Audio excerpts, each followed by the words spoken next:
Welcome to this edition of Team USASAC, a podcast dedicated to explaining and telling the United States Army Security Assistance Command's mission. It's now October, which is Cybersecurity Awareness Month. So in today's episode, we're going to be talking about and taking a look at just that. I'm Tim Hansen with the Public Affairs Office, and here with me to give us a look into the world of cybersecurity via MS Teams is none other than USASAC's Cyber Operations Division Chief, Henry Cunningham. Sir, thank you for joining us. Yes, good morning, Tim. Thank you for hosting this morning. We really appreciate it. Okay, so first things first, just going to kind of jump right into it. Just how serious a threat is cybersecurity? The threat is immense, both government and civilian populations. Each year, and I'll be conservative here, hackers steal millions of dollars from governments and individuals. Yeah, it's almost like anytime you turn on the news, you're seeing something, some story out there about some large corporation or company that's been hacked or lists that have been put out. And the government's not, like you said, not excluded from that. It's definitely a serious threat. And when we're talking about cybersecurity, you hear terms like phishing, malware, ransomware. Just for our audience, can you kind of just give us a brief explanation of kind of what those terms actually are, what they mean? Yes, hackers have developed techniques, and I'll touch on a few of these in terms of the phishing arena, which is our first week focus in Cybersecurity Month. For example, spear phishing targets a specific group or individual to gain information, such as system administration and unauthorized access to networks. This can be a severe hazard because if you have system administrative privileges, this can create havoc within any type of system. Another type of phishing is whaling. This is where hackers go after senior officials, both government and in the civilian industry, to try to gain their personal information. If this information is gained, they can then try to impersonate these senior officials. And as you can imagine, they can create havoc if this information is accessed, and then they can get information, financial information, personal information, and just create a tremendous amount of havoc within our arena. And I'll just touch on briefly a third form of phishing, which we here at USAC have to be really aware of, and that is email phishing, where hackers will send out bogus emails to our user community, enticing the community to click on links that will take oftentimes to sites where malicious intent can be conducted. Those are just a few of the types of cyber hacking and phishing that we face. And certainly we here at USAC are active, and we have our preventive measures to lessen that threat.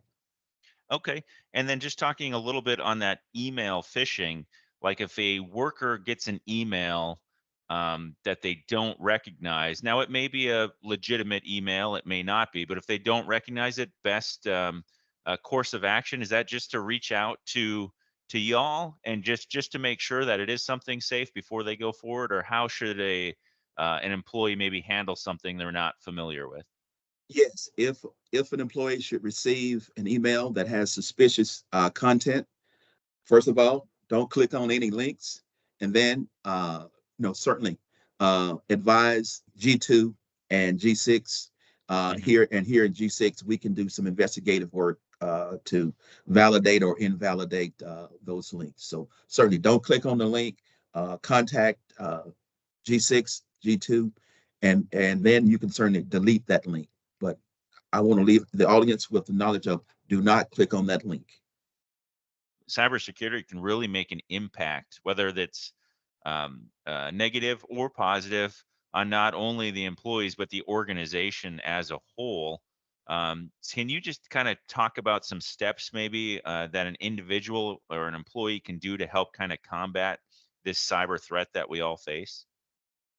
Well, yes, here within the office work environment, as we have discussed, if you see something suspicious, don't click on that link. Hmm. Always reach out to the property authorities, the proper resources, the proper offices, which would be, once again, G6. We are available. Additionally, if you're in a home environment, uh, incorporate virtual private networks, VPN. Many of us do work. We do work from home. So prior to logging in to the core net, activate your VPN. That's another layer of security, which will certainly help eliminate some of these type of attacks. So VPN is certainly a good resource to follow. And secondly, just be alert, be aware. And that's one of the reasons we do have Cybersecurity Month, to bring awareness, to bring increased awareness to the workforce that threats do exist. They are 24/7 in their vigilance. And so, hey, just be aware. And if you see something, reach out, contact G6. That's the reason we're here. Oh, Okay. Yeah. So like you said, yeah, we are in a world of telework. Telework does exist now. So VPN, very, very important for our employees to take advantage of that. Alert aware. Again, anything suspicious, contact you all at G6, G2, because you guys work very closely together, especially to combat this threat. Another thing too, is there training out there if people aren't exactly sure that they can, you know, like freshen up on maybe what they should be looking for, this or that, or how can employees go about that? yes.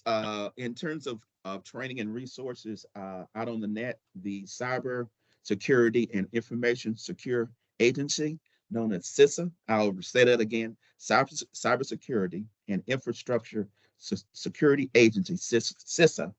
They provide a treasure trove of resources, white papers, documents, videos. That's very user friendly for the community. So I would highly Wow. recommend going out to the CISA site. It's a secure site. And in fact, we've have some literature now with that hot link published in some of our weekly notes. So that CISA site is identified, and it's an excellent resource. Real Wow. And briefly, that also, is that free as well then? yes, sir. It's a Okay. government resource. It's free to any and all. Okay. Also, I've just mentioned the National Cyber Security Alliance, also a free resource, and they specialize in cyber security awareness programs. Excellent source, so I do highly recommend them also. Wow, that's great. So there's a lot of different resources out there for folks that want to touch up on their cybersecurity awareness and make sure they know exactly what they should be looking for, this and that. But again, it goes back to if they have any questions or if they're unsure, G6 is always a resource for them to reach out to and get those answers, correct? That would be our first line of defense. Yes, sir. Now, from your experience in the field, just what are some different things that our employees, that folks can look for when talking about cyber threats? I know you touched a little bit about on like a suspicious email here or there, but can you just kind of talk about the most common indicators, I guess, for cyber threats for a workforce? Yes, and we've heard this many, many times. If it looks or sounds too good to be true, it probably isn't. Phone phishing, uh, and that's, I'm talking mostly in a home environment. You get Hmm. this call, you just won XYZ. Uh, can you please provide me with your account number and PIN number? And you wouldn't think that would work, but time and time again, we've seen it happen. So just be aware in terms of getting a phone call unsolicited, asking you to provide PII, personal identifiable information. That's a telltale sign, and my recommendation would be hang up the phone. That is a very good recommendation. And you're right, those kind of calls, those phishing calls, they happen more often than you think. Hey Tim, a quick story. This happened Yes. to me and my family about a month ago. We were at home over the weekend, and we get a call. This is the U.S. Security Trust Fund. Uh, Hmm. I'm just kind of making that up. Right. We have Right. we have your son here. We're holding him, and if you don't, send $50, he'll be put in jail. Well, it was kind of ironic. We were sitting right there looking at our son. So obviously a phishing attempt, and Yeah. we just like I said, we hung the phone up and kind of had a big laugh. But it's a serious Yeah. threat, and Hmm. we are all. If you have a phone, you know, and even cell phones these days are getting attacked. You are potentially a victim, can be a victim if you're not aware. Okay, so let me see here. We've kind of talked about this, or you've kind of talked about this through your answers, and I'm starting to see it throughout our conversation that security and cybersecurity um, really is a team effort. It's kind of a team sport. How important is it for participation from the workforce when dealing with cyber threats? Well, it's very important because as we always say, the weakest link in the chain makes us vulnerable. So, uh, again, that's the intent of Cybersecurity Month, and really, it's cybersecurity. 12 months of the year. So, I would just ask the workforce to take a moment, uh, explore some of the resources that we've made available, and don't limit cybersecurity awareness to just the month of October. It's a 12-month a year event, annually, year in, year out. And certainly awareness is our greatest asset. Be aware. And if you do encounter an issue, reach out to G6, reach out to G2, and then we can take additional investigative actions.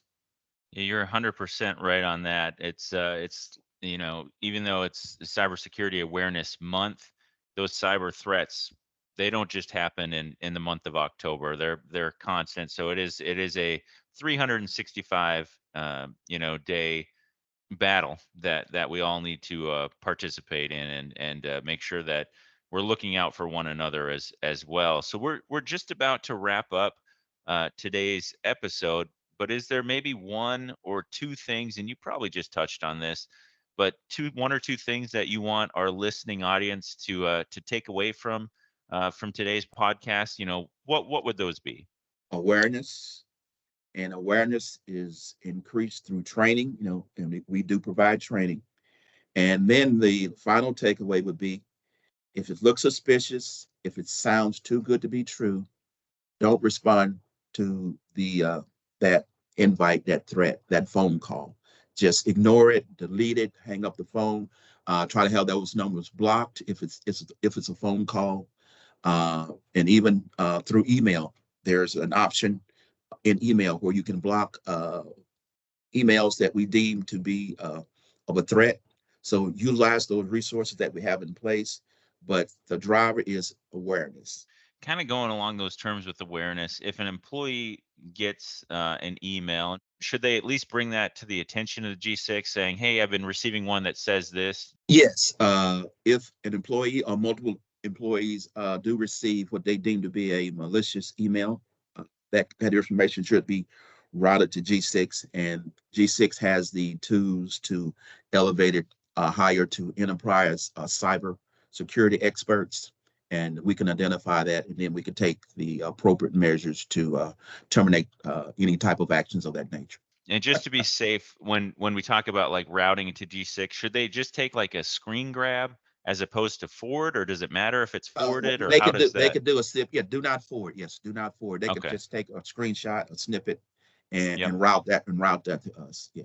Perfect. Well, Mr. Cunningham, this has been very informative. I want to take this time just to say thank you for taking the time out of your schedule to join us today. I think this is something that will be very beneficial for our workforce to take a listen to. So thank you for that. Tim, thank you, and thank the PAO office. Thank you very much. No problem. And we do appreciate you giving our listeners that inside look into cybersecurity and really what the people or employees can do to kind of combat that threat moving forward.